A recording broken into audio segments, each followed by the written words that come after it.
উত্তরপ্রদেশের মুখ্যমন্ত্রী যোগী আদিত্যনাথ আজ নিজে আসছেন রাম মন্দিরের দ্বারোদ্ঘাটনের যে নির্দিষ্ট দিন অর্থাৎ 22শে জানুয়ারি, তার আগে সম্পূর্ণ প্রস্তুতি খতিয়ে দেখতে নিজে ঘুরে দেখবেন কোথায় কোথায় প্রস্তুতি এখনো পর্যন্ত অসম্পূর্ণ হয়েছে, কোথায় কোথায় সামান্য কিছু কাজ বাকি রয়ে গেছে এবং এখনো পর্যন্ত যা সমাপ্ত হয়েছে তারই বা চেহারাটা ঠিক কিরকম। ঠিক সেই কারণে আজকে এখানে মাছি গলার মতো পরিস্থিতি নেই, এতটাই নিশ্ছিদ্র নিরাপত্তা দেখতে পাচ্ছেন। প্রত্যেক জায়গাতে এইভাবে একেবারে বন্দুকধারী কমান্ডোরা দাঁড়িয়ে রয়েছেন।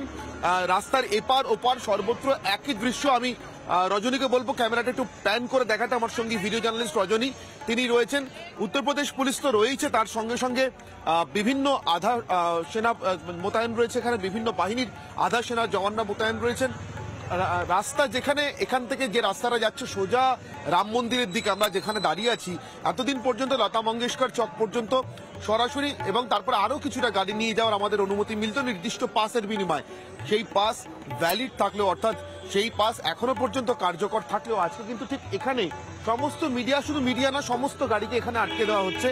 এরপরে শুধুমাত্র ভিভিআইপি গাড়ি ছাড়া অন্য কোনো গাড়ির কোনো মুভমেন্ট অ্যালাউ করা হচ্ছে না এখান থেকে রাম মন্দিরে যাওয়ার বাকি যে রাস্তাটা সেটা অন্তত 2 কিলোমিটার রাস্তা, অর্থাৎ 2 কিলোমিটার আগেই সমস্ত গাড়ির মুভমেন্ট এখানে আটকে দেওয়া হচ্ছে এবং এরপরে যদি বাকি রাস্তাটা আপনাকে যেতে হয় তাহলে আপনাকে পায়ে হেঁটেই যেতে হবে।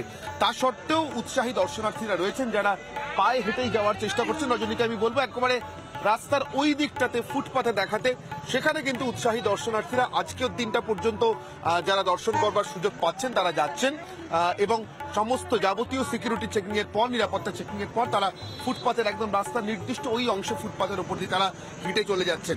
ঠিক এতটাই নিশ্চিদ্র নিরাপত্তা রয়েছে এখানে যোগী আদিত্যনাথের আজকের সফরকে কেন্দ্র করে এবং এই নিরাপত্তা আরো বাড়বে দিনের পর দিন। তার কারণ আগামী কাল এবং পরশু দুটো দিনই শেষ দুটো দিন এবং তারপরে 22 তারিখ প্রধানমন্ত্রী নিজে আসছেন।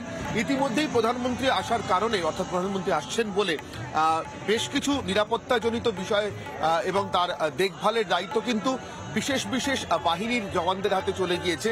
ফলে সব মিলিয়ে এখানে এই মাছি গলতে না দেওয়ার মতো নিশ্চিত নিরাপত্তা রয়েছে। আর আজই অযোধ্যা মন্দির চত্বরে সন্দেহজনকভাবে, উদ্দেশ্যবিহীনভাবে 3 জনকে ঘোরাঘুরি করতে দেখে পুলিশ নিয়ে গিয়েছে, আটক করেছে। আপাতত তাদের সঙ্গে কোনো জঙ্গি গোষ্ঠীর সংযোগ না পাওয়া গেলেও এটা নির্দিষ্টভাবে উত্তরপ্রদেশ পুলিশ এবং নিরাপত্তার দায়িত্বে থাকা বিভিন্ন বাহিনীর যারা জওয়ান রয়েছেন এবং তাদের যারা অফিসার রয়েছেন তাদেরকে আরো বেশি সতর্ক করেছে। ভিডিও জার্নালিস্ট রজনীর সঙ্গে অনির্বাণ, অযোধ্যা, রিপাবলিক বাংলা।